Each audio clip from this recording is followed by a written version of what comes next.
Well, it is indeed an honor to welcome Philip Yancey to this evening's Veritas Forum event. I first became aware of his writing through Christianity Today, where he's an editor-at-large, and through a book called What's So Amazing About Grace, which was given to me by some close friends. Since then, I've read several more of his books and given away copies of it. His words have spoken to me, to my heart, in ways that few other authors have been capable of doing, especially during difficult times. He shares his pilgrimage through life transparently and compassionately with a vast audience of readers. Philip is a prolific author. 6 of his books have won Golden Medallion Awards. And Billy Graham has said of him that there is no other writer in the evangelical world that I admire and appreciate more. A quick search last night on Amazon.com produced 27 titles that he has authored or co-authored. And I suspect there are others that may be out of print that I missed from that list. And there are more than 13 million copies in print, some of which have been translated into other languages. I intend to read some more of his books, so it looks like I have my work cut out for me. In addition to writing essays and books, he also serves as co-chair for the editorial board for Books and Culture. We're very grateful that you've come to UCSB tonight to speak to us on rumors of a hidden world. Let's welcome Mr. Yancey to the podium.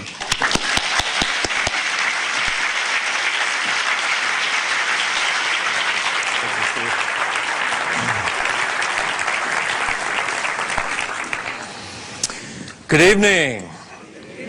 I'm impressed. You could be seeing Outfoxed. Maybe you thought this was a theater that was showing Outfoxed. You could be watching Major League Baseball, and instead you came to a Veritas Forum. No baseball tonight? Rained out. Oh, that explains this crowd. Okay. All right.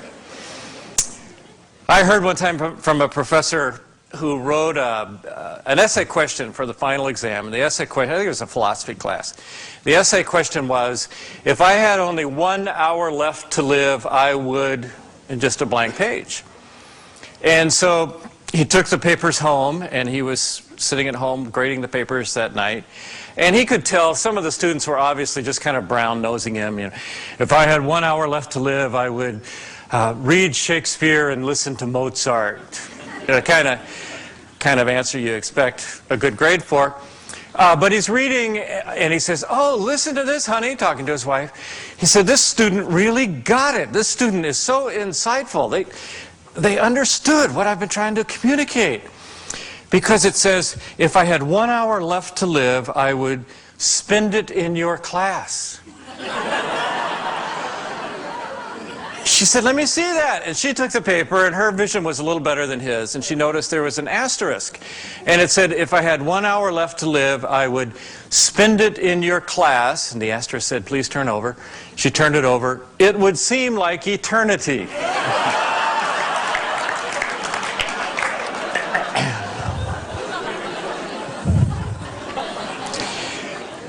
Well, I don't know how you feel about coming to a group that's advertised as religious in nature.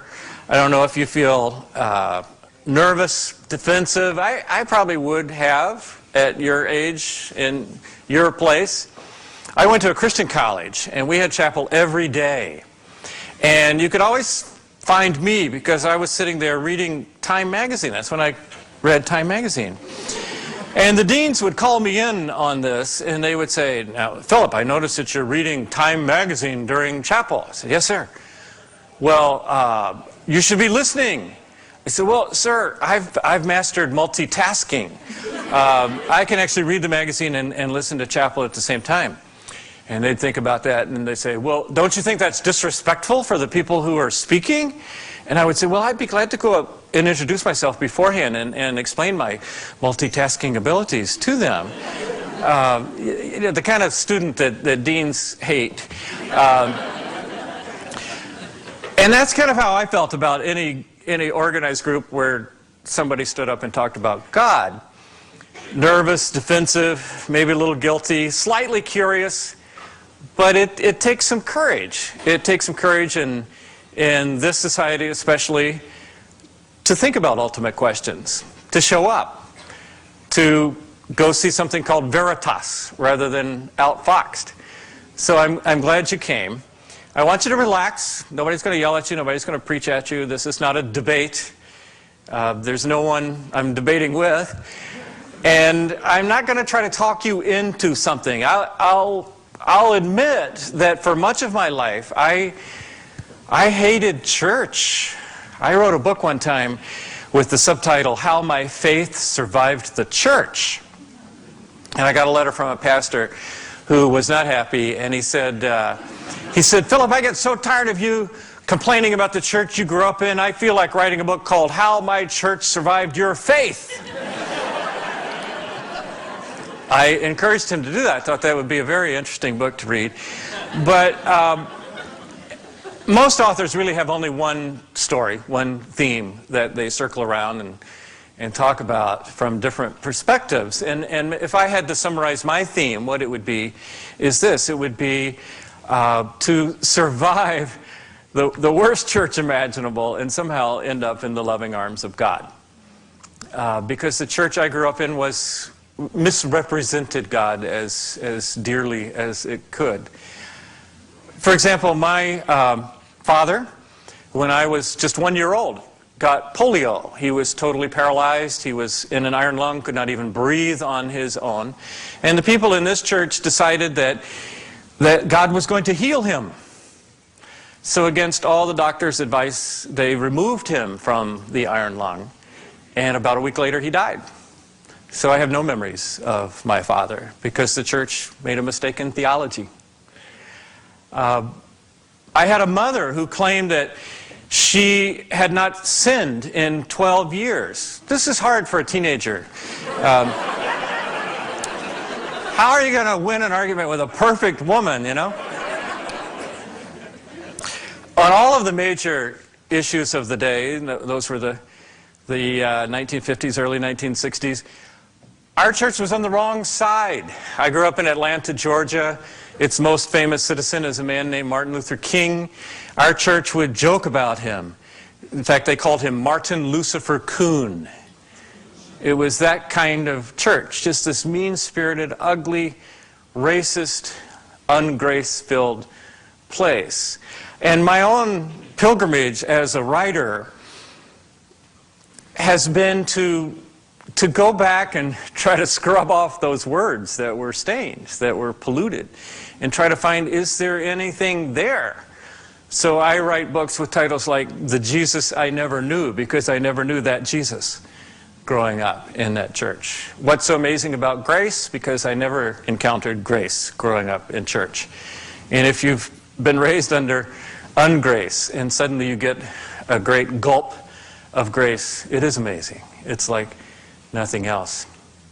And my pilgrimage as a person and as a writer has been to go back and reclaim territory. I keep threatening my publisher. I tell him I want to write a book called Lies My Church Told Me. I saw a great movie once called Lies My Father Told Me, and my publisher says, no, Philip, I don't think you ought to write that yet. I said, okay. But I get letters from many people who tell me I'm not alone. I think probably the greatest gamble that God ever took was turning his reputation over to the likes of us.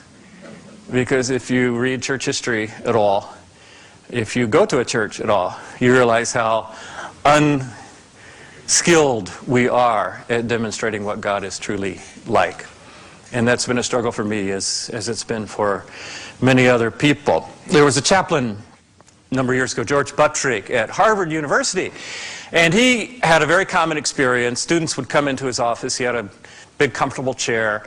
And they would kind of throw themselves down in this chair and announce, I don't believe in God. And he was quite used to this, happened almost daily.